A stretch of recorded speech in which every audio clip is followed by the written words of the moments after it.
Hello folk, hope everyone had a good weekend. I had a sombre pint on Remembrance Sunday. Not really a thing over here in the States, everyone does it on Monday, that's Veterans Day. But I am trying to repopularise the poppy, the wearing of the poppy. It actually started over here, which not a lot of people know. So quick shout out to my favourite watering hole back in Alabama, the Poppy in Huntsville. Great place to go for a pint if you're anywhere near Huntsville, or Cuntsville as I used to call it. That's a fucking good boozer. Anyway, I was answering this question today on Quora. Someone asked who is the worst comedian ever and why. I was looking at an answer by a guy called Alexei Emev. He's a good writer. He wrote a piece by a comedian called Hannah Gadsby, who's apparently a comedian, right? Fucking hell. So I had a quick Google and watched 10 minutes of her footage from her Netflix special. This Netflix special, by the way, this one, they got 100% on the tomatometer, which means all 46 of those reviewers that watched it and reviewed it gave it a fucking great score, 100%, whereas the audience score from 1,005 people is 29%. So make of that what you will, but fucking hell if it wasn't a crime against comedy. It was the worst 10 minutes of comedy I've ever watched. Because the mad thing about the fucking world we live in is that the arts have been completely demolished by professional reviewers. And I think since Trump and Brexit sent the entire world mad, we're at a stage now where all of the arts, doesn't matter whether it's music, theatre, film, art, anything, the politics is more important than the actual art. So they don't care if a film's good, they care if the message behind the film's important. And it's even got to the point where they don't care if comedy is funny, they just want the message behind the comedy to be important and align with their worldview. Just listen to this. I am not a man-hater, but I am afraid of men. If I'm the only woman in a room full of men, I am afraid. And if you think that's unusual, you're not speaking to the women in your life. I don't hate men, but I wonder how a man would feel if they'd have lived my life. Because it was a man who sexually abused me when I was a child. My sides. Quality, right? Not fucking quality. Shocking. Who the fuck wants to watch comedy? I use that word very fucking advisedly. Like that. Who fucking wants to sit down after an hard day's work and think, I need a laugh, I need a chuckle. Ooh, look, Hannah Gadsby's Netflix special. She's a good comedian, apparently. She's won all these awards. Let's watch it. Fuck me. 20 minutes later, stick me on suicide watch. Jesus wept. And yet, there's the consensus from the critics. 70% of the rest of the world watched that and went, Jesus fucking Christ, she's about as funny as bollock cancer. But every professional critic who watched it went, oh, she's a fucking genius. And anyway, it got me thinking. I read this today, Joker, how it became the most profitable comic book film ever. On the fucking everyone's favourite communist propaganda, the BBC. So they said that it's become the most profitable comic book movie of all time, having made more than 950 million at the worldwide box office. It tells the story of how Arthur Fleck becomes the Joker, Batman's nemesis and one of the most infamous comic book villains ever. It's now made more than 15 times what it cost to make. That means it's basically done better than Endgame when it comes to cost to profit ratio, because obviously Endgame made a shit ton of money, but they spent fucking nearly 400 million bucks making the fucking thing. Now this is the funny part, look. Joker's even been tipped for nomination to 2020's Oscars. I think it's presented itself as an intellectual comic book movie, and people have bought that. so not neutral language from Helen O'Hara, the commissar of infant propaganda on Newsbeat. She said they're going to see it because it's a comic book movie, but it's marketed as one for people who are too cool for comic book movies. Not true, but whatever. She then goes on to say, Helen doesn't rate the Joker herself, describing it as a very white man film. Like, can you believe this is on the BBC? What the fuck does very white man film mean? She can barely write the fucking English language for starters. Describing it as a very white man film doesn't really make any sense.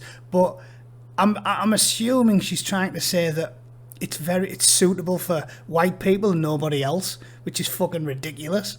Then she criticises people who will get annoyed when they just randomly change the fucking races of people, which should be everyone, unless you're obsessed with race baiting. What do you care? I love some of the fucking black superheroes like Luke Cage or Night Thrasher or Blade. I don't think there's any need to change them. I wouldn't want you to randomly stick a fucking ginger bloke in as Blade. I don't want to see a pasty ginger guy be Blade. Just put the people in that were in the comics, like I'm used to reading as a kid. And it's the same principle if you randomly make Spider-Man a fucking black disabled lesbian. There's no need to do it. Just leave it as it is.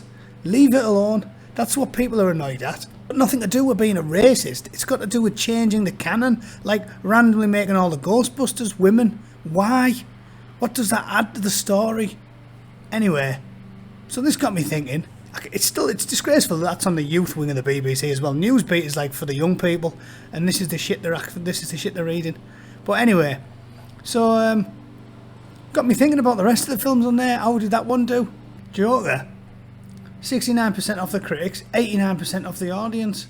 Obviously, much more beloved by the audience than the critics. So it's clearly an excellent film, but they've regretfully given it middling. It's not bad. And then you watch absolute shite, like, let's say, this fucking travesty, and it's got 12% off the audience, but 70% on the tomatometer. So, Batwoman is much better than Joker, according to the critics. I don't believe them. What else? Watchmen. They rebooted that with a black woman as the lead character. Oh look, 96% from the critics, 40% from the users. Isn't that weird? It's almost like professional reviewers don't care if something sucks as long as they like the politics behind it. Just think about that. Like, professional reviewers. Back in the day, Barry Norman, I'm pretty sure he wasn't all over it. Like, if a movie was terrible, but they had a lesbian cast as the main character, I don't see why this is important or interesting to anyone. Or liberal, again, or liberal. Why? Why are you obsessed with sexuality or skin colour or religious ideology or any of that shit when you just want to be entertained? We've got short memories as well, haven't we? Because, oh, look at that, man. Blade was class. I loved that film when I was a lad. Came out in 1998, so I was 17. Fucking quality film. But now they'll tell you that the Black Panther, that was the first black superhero. No, there was one in the 1990s and it was fucking quality and it was so popular it spawned 2 sequels. So don't tell me that nobody cares about black superheroes. They care about superheroes and they want the story to be good. Helen Dale wrote about this last year, didn't she? This was a good story on Quillette, talking about how there's just too many shit artists. And that's the point. Same in this. If this piece of paper with a peg and some scribbles on was created by, a refugee with a club foot and a hare lip, they'd doubtless hail it as a triumph. They'd come up with some long-winded explanation about why it was fucking marvellous. Some of these modern art, it's class, isn't it, modern art? What the fuck is that? You're having a fucking laugh, aren't you?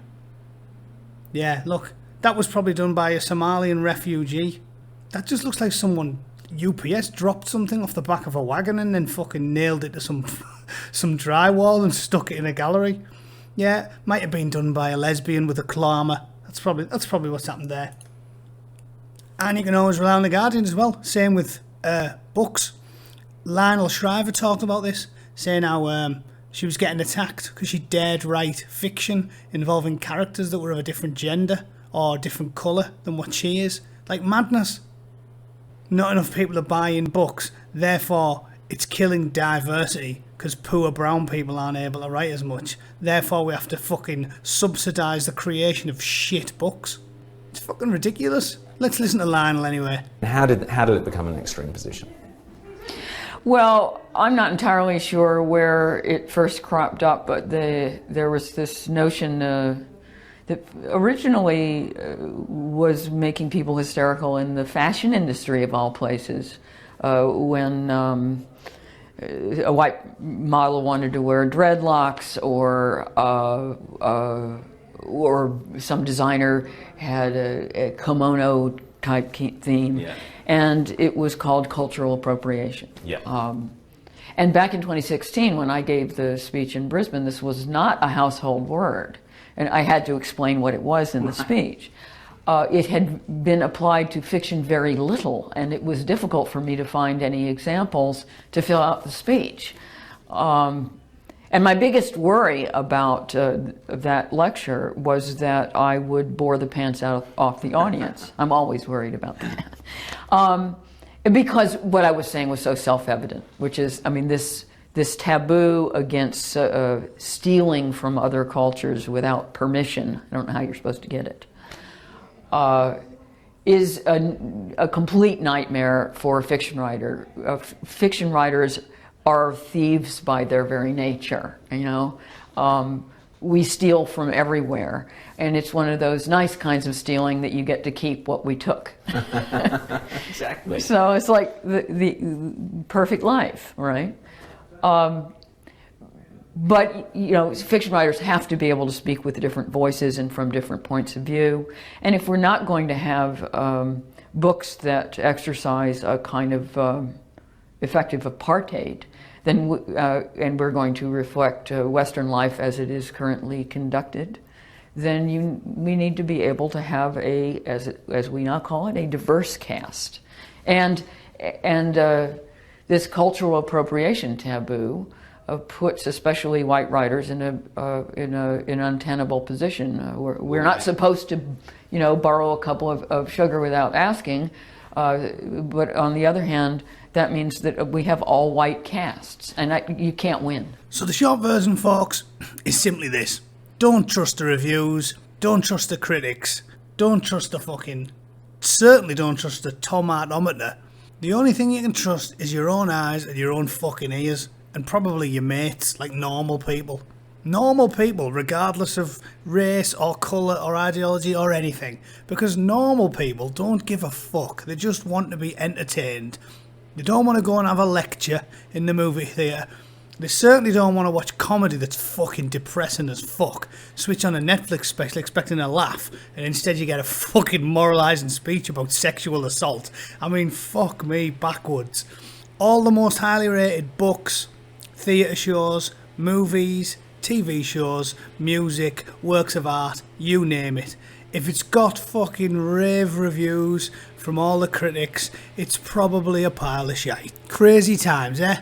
Apologise for the noise, by the way. It sounds like some fuckers had a chainsaw going out there for the last 10 minutes. Right, I'll see you guys later. I'm off to see Tulsi Gabbard. Take it easy.